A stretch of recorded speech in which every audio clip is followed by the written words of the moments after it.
Olá gente, tudo bem? Eu me chamo Júnior, sou cirurgião bucomaxilofacial. Nesse canal a gente fala sobre a medicina, a odontologia, essa trajetória minha na faculdade de odontologia. Nesse vídeo especial eu queria abordar um pouquinho algo que as pessoas me perguntam muito, haja vista que eu sou bucomaxilo, sobre a questão dos sisos, né? Se eu não extraio o siso, o que pode acontecer? Ou o terceiro molar, ou o dente do juízo, como muitas pessoas assim o chamam, ok? Então assim, nós vamos abordar aqui 10 fatos que podem se complicar por você ter a indicação. Eu queria pontuar isso aqui, não é todo mundo que vai ter a indicação, o seu dentista tem que avaliar e ver se há indicação ou não da remoção dos terceiros molares. Uma vez que há a remoção, uma vez que há a indicação, melhor dizendo, isso deve ser feito o mais rápido possível para que não evolua para essas complicações que eu vou estar falando aqui, ok? A primeira delas, e talvez seja até a mais comum, os dentes cisos, na hora que eles tentam nascer, eles vão forçar e às vezes não tem espaço por os outros dentes terem nascido, o arco dentário ser menor, né, o perímetro do arco ser menor do que a somatória dos espaços dentários. E aí ele não tem espaço para nascer, mas ele quer nascer. Então o que vai acontecer? Desvio dos outros dentes. Então na parte inferior, ele tende a inclinar para frente. Mais comum a inclinação do dente inferior é a inclinação para frente, num ângulo às vezes mais ou menos aí de 30, 40 graus, e ele força para frente e vai empurrando os dentes e desviando. Então, para que não haja esse desvio, os dentes começam a ficar tudo bagunçado, desalinhados, se deve fazer a remoção o mais precoce possível, porque à medida que ele vai formando a raiz e ele vai tendendo a sair, ele vai empurrando e os dentes vão desviando. Na parte superior, às vezes não é tão comum que isso aconteça, porque a inclinação já não é para frente, normalmente ela é mais para trás, então ela fica num ângulo mais para baixo e para trás. Então a força de erupção tende a não desviar. Isso eu estou falando no padrão normal, tá bem, gente? Mas, por exemplo, eu já peguei sisos que o segundo molar estava aqui e ele estava em cima o terceiro molar em cima do segundo molar e fazendo força, tá ok? Então isso é uma complicação que nós podemos ter também, fazendo com que esse dente saia da posição, ok? Atrelado a esse desvio dentário, e eu já comecei a dar aqui uma introdução, segundo ponto, que é a perda do dente à frente ou o dente próximo, né? Como eu disse aqui, que eu já peguei casos que o siso, o terceiro molar, estava apontado com a raiz do dente à frente. Essa medida que ele tenta sair e não consegue, e ele encosta nesse dente e faz a força de erupção, ele provoca um processo inflamatório e uma esfoliação desse dente, uma absorção dessa raiz desse dente, parecido com o que ocorre com o dente de leite. Só que no dente de leite isso é fisiológico, ou seja, o dente que está para vir, ele vai tentar sair, vai encostar na raizinha do dente de leite e vai absorver até o ponto que absorve toda a raizinha, e a gente sabe que quando o dentinho fica bambo só tem a coroinha ali. Isso é uma esfoliação da raiz de maneira fisiológica. Só que isso também pode acontecer de maneira patológica com os dentes que estão próximo do siso. Ele pode encostar do lado, ele pode encostar na ponta da raiz e está fazendo força para sair e gera uma absorção patológica do dente à frente. Ou seja, você não tira o dente siso, mas o processo continua e você vai acabar perdendo o siso, que já é um dente que não teria uma função, e você já teria indicação de extrair, mas você perde o dente à frente também.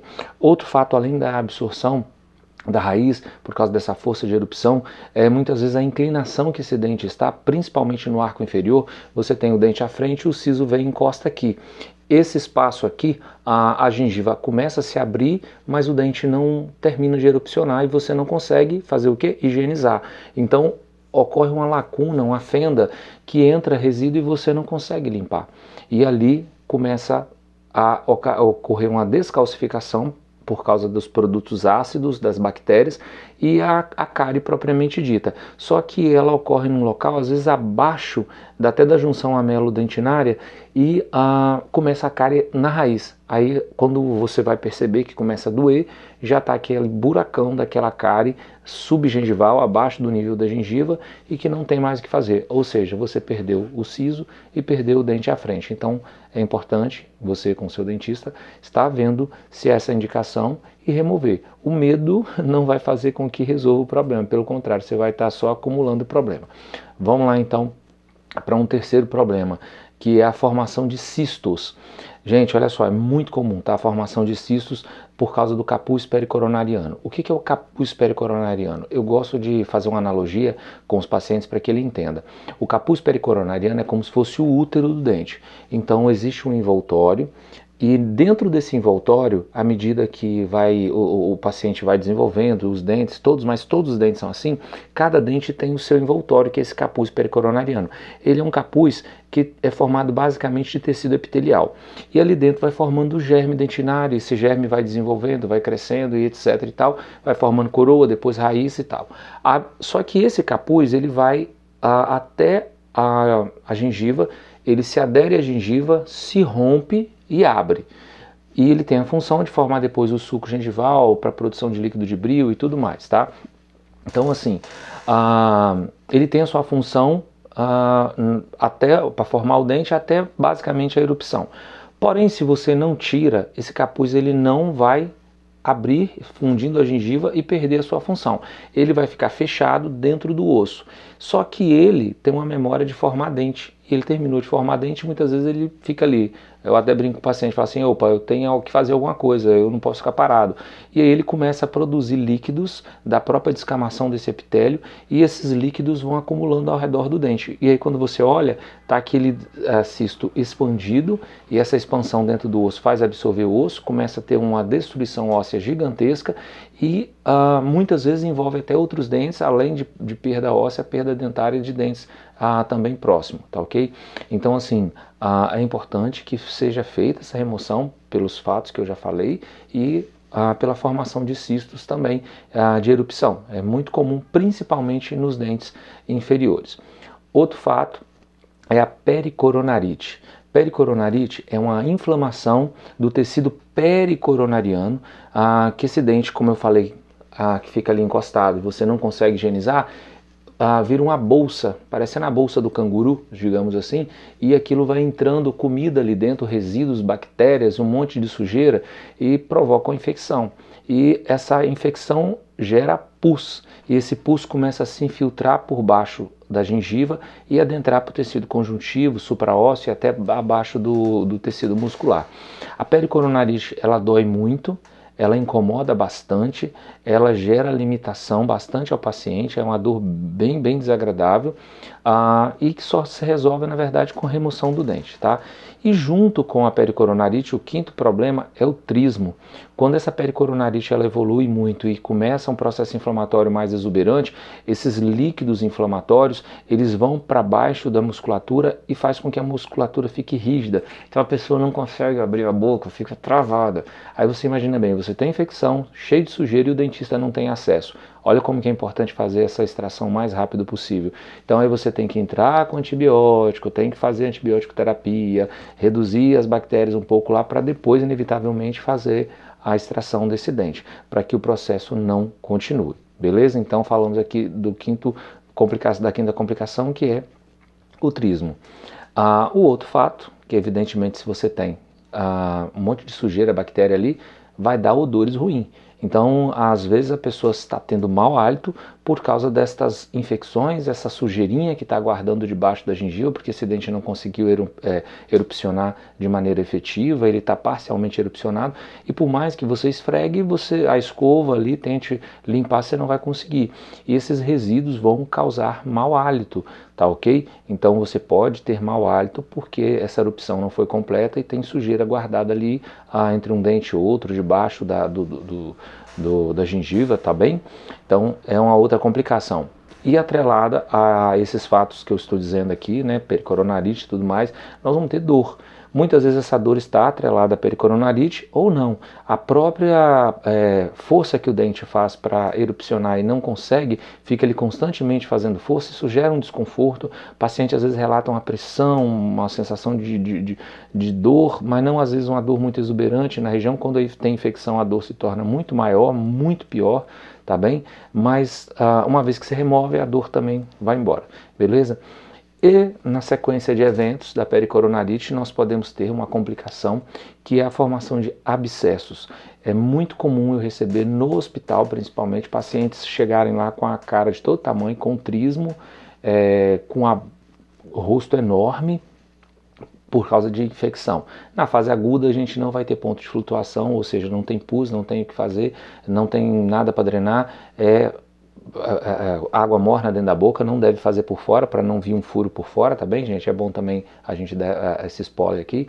A aguinha morna por dentro para tentar drenar esses líquidos purulentos para dentro da cavidade oral e não formar uma cicatriz, uma fístula extraoral, que é mais complicado e fica ainda uma estética ruim, né? Uma cicatriz no rosto, tá? Então é comum acontecer que esse siso venha formar abscessos, e é uma complicação também, porque esse paciente está com dor, está com trismo, está com infecção e agora está com abscesso, tá bem?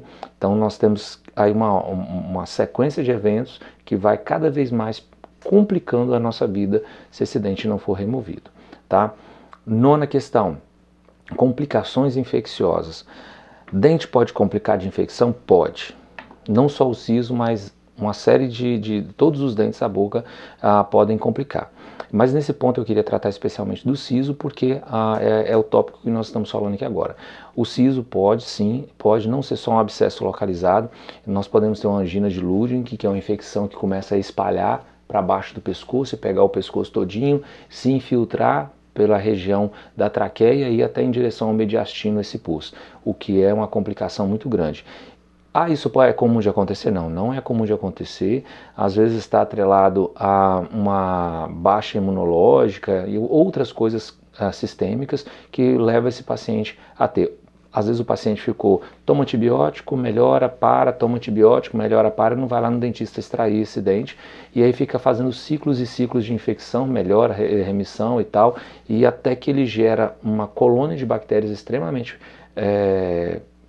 patogênicas e com alta resistência a antibióticos, e aí vem uma infecção extremamente forte, pesada, tá? Então, assim, nós podemos ter complicações sim, a nível até sistêmicos, por causa do siso que não foi extraído, beleza, gente?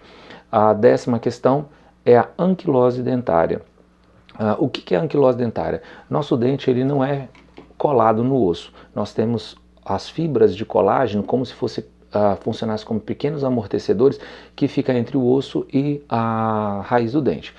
À medida que esse dente fica ali tentando sair, gerando processos inflamatórios, essas fibras são degradadas e ocorre a fusão da raiz e até da coroa com o osso. Quando isso é um paciente mais jovem, a gente não tem essa chance. Normalmente isso ocorre em pacientes com 30, 40 anos de idade, daí para frente, tá? Pacientes que não fizeram extração e aí foram deixando. Isso é uma complicação principalmente no transoperatório, porque quando o paciente está mais novo, esse capuz que eu falei pericoronariano, ele já é mais amplo, nós temos mais espaço interligamentar que consegue luxar o dente mais fácil. À medida que vai envelhecendo o paciente, esse espaço vai reduzindo até sofrer anquilose. E aí na hora do dentista do bucomaxilo fazer a extração, ele não consegue, porque está fusionado. Às vezes nós temos que fazer até em 2 etapas, gerar um processo inflamatório para que esse dente comece a descolar do osso e num segundo momento a gente termine de extrair o restante. Então assim, é uma complicação, é um sofrimento a mais de uma cirurgia que você às vezes poderia ter entrado quando mais novo e resolvido com 15, 20 minutos, ok? Aí fica uma cirurgia que às vezes terá que ser dividida até em 2 partes por causa do processo de anquilose que ocorreu por esse dente não ter erupcionado, ficado retido dentro do osso ali, gerando ciclos de inflamação e remissão e tudo mais, tá bom? Bom, gente, fechando agora essas questões, esses 10 tópicos que eu falei, isso é importante a gente avaliar junto com o profissional, tá joia? A indicação. Quanto antes você tiver essa indicação e fizer, é melhor. Quando que eu devo fazer? Você e seu dentista vai analisar, ele vai te passar a indicação. Às vezes você está fazendo ortodontia e tudo mais, então tem que ser discutido junto com o ortodontista o momento da extração. Porém, uma vez que tem indicação, quanto mais precoce se faz essa extração, melhor é do que ficar deixando o tempo passar ao envelhecimento do paciente, formação das raízes. O dentezinho que não tem raiz formada é até mais tranquilo da gente estar fazendo, tá bem? Outro vídeo eu quero estar falando um pouquinho também sobre complicações que podem ocorrer na cirurgia dos sisos, para que vocês entendam um pouquinho mais. Porém, isso tudo está muito atrelado com o conhecimento técnico do profissional e a habilidade também cirúrgica desse profissional, tá bem, gente? Então, fica a dica. Não extrair o siso não é solução, muitas vezes não. É o problema que você está deixando com que ele acumule e vai te gerar mais sofrimento ao final. Então, assim, converse com o seu dentista se seu dente não nasceu. Normalmente, aí entre os 16 e 20 anos, esse dente já tem que ter nascido, tá? Muitas vezes ocorre do dente não nascer porque não formou mesmo, é uma agenesia, ou seja, ele não nasceu, não existe aquele dente ali. Existem algumas pessoas que podem acontecer isso aí, tá bom? No outro vídeo, nós vamos estar comentando um pouquinho sobre a questão da cirurgia, tirando algumas dúvidas. Se você tiver alguma curiosidade, alguma dúvida, deixe aí nos comentários. Vai ser um prazer a gente estar falando sobre esse assunto. Valeu, gente, um forte abraço, até a próxima.